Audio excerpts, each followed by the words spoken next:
West Bengal സ്വദേശിയാണ്. സുമിത് എന്ന് പറഞ്ഞ ആളാണ്. ബാക്കി വിവരങ്ങൾ ലഭ്യമാവുന്നേ ഉള്ളൂ. 4 പേര് പരിക്കേറ്റ് ഇവിടുത്തെ വിവിധ ആശുപത്രി ചികിത്സയിൽ കഴിയുന്നുണ്ട്.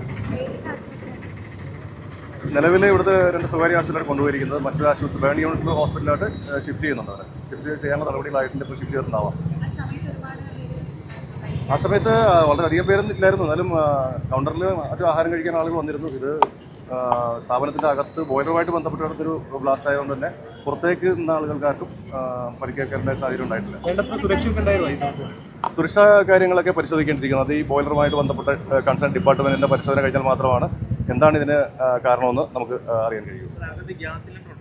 ഗ്യാസ് സിലിണ്ടർ കാര്യങ്ങളുണ്ടായിരുന്നു. പക്ഷേ അത് ബ്ലാസ്റ്റ് ആയിട്ടില്ല.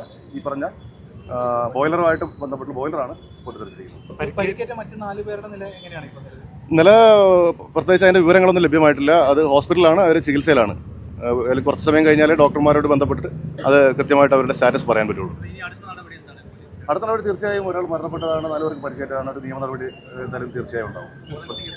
അല്ല, ഫോറൻസിക് അടക്കമുള്ള എല്ലാവിധ പരിശോധനകളും ഉണ്ടാവും.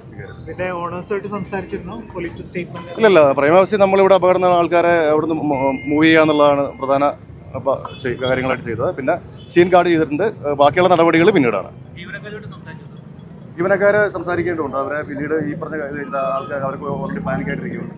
അപ്പോൾ അവരൊന്ന് സ്റ്റേബിളായിട്ട് വേണം അവരുടെ കാര്യങ്ങളൊക്കെ ചോദിക്കാനായിട്ട്.